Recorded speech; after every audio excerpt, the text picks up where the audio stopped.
ప్రభుత్వ పథకాల మీద సైబర్ నేరస్తులు టార్గెట్ చేసి తల్లికి వందనం పథకం పేరుతోనో పిఎం కిసాన్ యోజన పేరుతోనో ఈ ఫలానా ఏపీకే ఫైల్ క్లిక్ చేస్తే మీకు ఈ డబ్బులు పడతాయి, ఓటీపీ షేర్ చేస్తే మీకు ఈ పథకం డబ్బులు పడతాయని రకరకాల కొత్త లింకుల ద్వారా మోసం చేయడానికి ట్రై చేస్తున్నారు.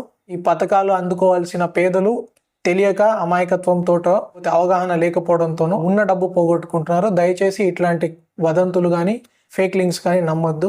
మీకు ఏదైనా పథకము ప్రభుత్వం అందిస్తున్నప్పుడు ప్రభుత్వం ఎట్టి పరిస్థితుల్లో మీకు ఓటీపీలు అడగడం కానీ, మీ దగ్గర డబ్బులు తీసుకోవడం కానీ, మిమ్మల్ని అప్లై చేయమని చెప్పడం కానీ చెయ్యదు. ప్రభుత్వానికి సంబంధించిన ఏ పథకమైనా మీకు సచివాలయం ద్వారా, ప్రభుత్వ ఉద్యోగుల ద్వారా మాత్రమే డైరెక్ట్గా అందుతుంది. మీకు ఏదైనా ఇట్లాంటి అనుమానాస్పదంగా లింక్స్ వచ్చినాయంటే ఖచ్చితంగా మీరు 1930కి ఫోన్ చేయండి. లేకపోతే 112 ఫోన్ చేసినా కూడా పోలీసులు కూడా మీకు అది కరెక్టా కాదా అన్న సమాచారం అందజేస్తారు.